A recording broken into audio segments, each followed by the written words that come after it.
முன்வைத்து இந்த நன்னாளில் நடைபெற்றுக் கொண்டிருக்கும் இளைஞர்களுக்கு எனது மனமார்ந்த வாழ்த்துக்களை தெரிவித்துக் கொள்கிறேன். முதியோர் பிரச்சனைங்கிறது இன்னைக்கு ஒரு முக்கியமான பிரச்சனை ஆகிப்போச்சு. கிராமங்கள்ல எல்லாம் பார்த்தா இந்த ஒரு 400 ரூபாய் அரசு கொடுக்குற உதவியில் தான் அவங்களோட சாப்பாடே நடக்குது. ரேஷன் கடையில் 1 ரூபாய்க்கு அரிசி, அந்த 400 ரூபாய் இல்லைன்னா நிறைய பேர் உயிரே வாழ முடியாது அப்படிங்கிற நிலைக்கு இங்கே தள்ளப்பட்டிருக்கிறாங்க. நம்ம இப்போ டவுன் புறத்துலையும் எடுத்துக்கிட்டாலுமே முதியோர்களுடைய பிரச்சனை நிறைய. எங்கள் தம்பி சொன்ன மாதிரி இங்கே வந்த எல்லாரும் அவங்கவங்க வீட்டில் இருக்கிற முதியோர்களை நம்ம கவனிச்சுக்கிட்டாலே நம்ம நாட்டுக்கு செஞ்ச ஒரு நல்ல கடமையாகும்னு நான் சொல்லிக்கொள்ள ஆசைப்படுறேன்.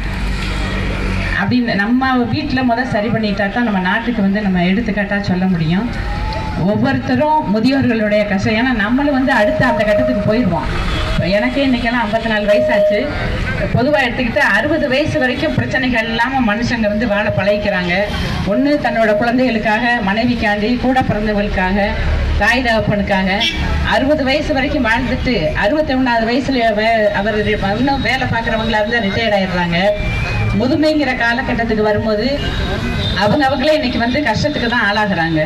அப்போ அவங்களோட வாழ்க்கை பூரா பிறருக்கு அர்ப்பணித்து கடைசி கட்டத்தில் அவங்க கஷ்டப்படுறப்போ நம்ம அடுத்தவங்களால பார்க்கறதுக்கு சகிக்க முடியல. ஆனால் பெற்ற பிள்ளைகள் இன்னைக்கு பார்க்குற கடமைங்கிலிருந்து தவறுறாங்க. கடமைங்கிறது ரொம்ப முக்கியமானது. ஒவ்வொருத்தரும் இந்த நன்னாளில் நாம் பெற்றவர்களை, நம் வீட்டில் இருக்கும் முதியவர்களை கவனிப்போம் என்று உறுதியேற்போம் என்று வேண்டிக்கொண்டு எனக்கு வாய்ப்பளித்த அத்தனை நல்ல உள்ளங்களுக்கும் நன்றி கூறி விடைபெறுகிறேன். அனைவருக்கும் வணக்கம்.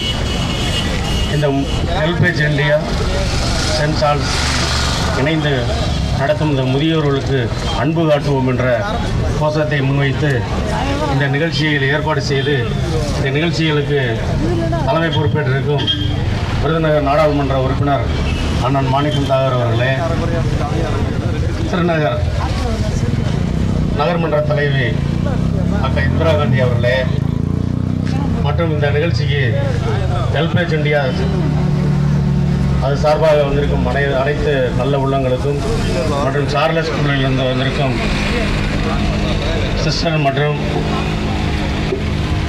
கல்லூரி முதல்வர் அவர்களுக்கும் நன்றி. மற்றும் இந்த நிகழ்ச்சிக்கு அனைத்து நண்பர்கள், கட்சி பிரமுகர்கள் பங்கெடுத்தவர்களுக்கும் அவர்களுக்கு நன்றி கூறி, இந்த ஹெல்பேஜ் இந்தியா சென்ட் சார்லஸ் இந்த நடத்தும் முதியோர்களுக்கு அன்பு காட்டுவோம் என்று இந்த கோஷங்கள் உண்மையாக நன்றாக இருக்கிறது. ஏனென்றால் நல்லா இருக்கும் பொழுது இந்த சமுதாயத்தில் எல்லாருக்குமே உதவி செய்வார்கள். சமுதாயத்தில் ஓய்வு விட்டிருக்கும் பொழுது இதற்கு சில வயதானவங்கன்னு சொல்லி சமுதாயத்தில் நிறைய இடத்துல பார்த்துருக்கோம். முதியோர்கள் புறக்கணிக்கிற சூழ்நிலை ஏற்பட்டிருக்கின்ற சூழ்நிலையில் அதையும் அவர்களுக்கு ஆதரவு கொடுத்து இந்த முதியோர்களுக்கு ஆதரவு கொடுத்து இந்த மாதிரி சமுதாய தொண்டு ஊழியர்களுக்கும் தொண்டு நிறுவனங்கள் நிறையா செயல்பட்டு கொண்டிருக்கிறது. அது குறிப்பாக ஹெல்பேஜ் இந்தியா நான் பல முறை நிறைய கேள்விப்பட்டிருக்கோம். இந்த மாதிரி முதியோர்களுக்கு மெடிக்கல் கேம்ப்பு மற்றும் அவங்களுக்கு தேவையான வசதிகளை செய்து கொடுத்து ஒரு தங்கும் விடுதிகளை ஏற்படுத்தி இந்த மாதிரி நல்ல பல திட்டங்களை செய்து கொண்டு அவர்களும் அந்த சமுதாயத்தில் புறக்கணிக்கப்பட மாட்டார்கள் என்பதை உறுதி கூறி இந்த மாதிரி நல்ல நிகழ்ச்சிகளுக்கு எங்களை அழைத்து ஏற்பாடு செய்வோம் அழைப்புதல் கொடுத்ததற்கு நன்றி கூறி விடைபெறுகிறேன். நன்றி, வணக்கம். விழாவினை துவக்கி வைத்து துவக்க உரையாற்றி பேச விருதுநகர் நாடாளுமன்ற உறுப்பினர் திருமிகு மாணிக்கம் தாகூர் அவர்களை அழைக்கிறோம். இந்த விழாவிற்கு அன்புக்குரிய ஸ்நேகம் இல்லத்தினுடைய சகோதரி அமிர்தம் அவர்களே, ஹெல்பேஜ் இந்தியாவினுடைய துணை இயக்குனர் அன்புக்குரிய சகோதரர் சிவகுமார் அவர்களே, இளம் அலுவலர் பாதுகாப்பு சங்கத்தினுடைய ஹெல்பேஜ் இந்தியாவினுடைய உதயகுமார் அவர்களே, திருநகர் உடைய தலைவி திருமதி இந்திரா காந்தி அவர்களே, தனக்காகுளம் பஞ்சாயத்தினுடைய தலைவர் பாண்டி அவர்களே, நன்றி உரையாற்ற இருக்கின்ற அமளியான் அன்பரசி அவர்களே, மற்றும் இந்த விழாவிற்கு என்னோடு வந்திருக்கின்ற திருநகர் பேரூராட்சியினுடைய துணைத் தலைவர் அன்புக்குரிய சகோதரர் சுப்பிரமணியம் அவர்களே, பசுமலை ரவி அவர்களே, திருநகர் நகர காங்கிரஸ் கமிட்டியினுடைய தலைவர் அன்புக்குரிய சகோதரர் கோவர்தன் அவர்களே, திருப்பரங்குன்றம் நகர காங்கிரஸ் கமிட்டியினுடைய தலைவர் சண்முகநாதன் அவர்களே மற்றும் ஏனைய சகோதரர்களே, சகோதரிகளே, பெரியோர்களே,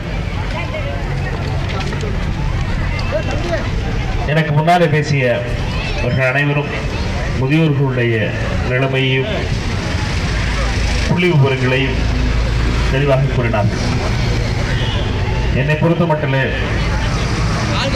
நம்முடைய இந்தியாவினுடைய வளர்ச்சி என்பதும் இந்திய திருநாட்டினுடைய பெருமை என்பதும் பெரியோர்களை மதிப்பதும் பெரியோர்களுடைய வயதானவர்களுடைய ஆசீர்வாதத்தை பெறுவதும் இந்திய பண்பாட்டினுடைய ஒரு கூறாக இருப்பதனுடைய விளைவாக அந்த மாற்றம் இந்தியாவுடைய பொருளாதார வளர்ச்சியிலே வந்ததனுடைய அடிப்படையிலே அதிலேயும் மாற்றம் வந்துள்ளது என்பதனையும் நாம் மறந்துவிட முடியாது. அந்த மாற்றத்தை நாம் எப்படி எதிர்கொள்ளப் போகிறோம் என்ற கேள்விகள் இருந்தாலும் இளம் வயதிலே குழந்தைகளுக்கு, குறிப்பாக பள்ளி மாணவ மாணவியர்களுக்கு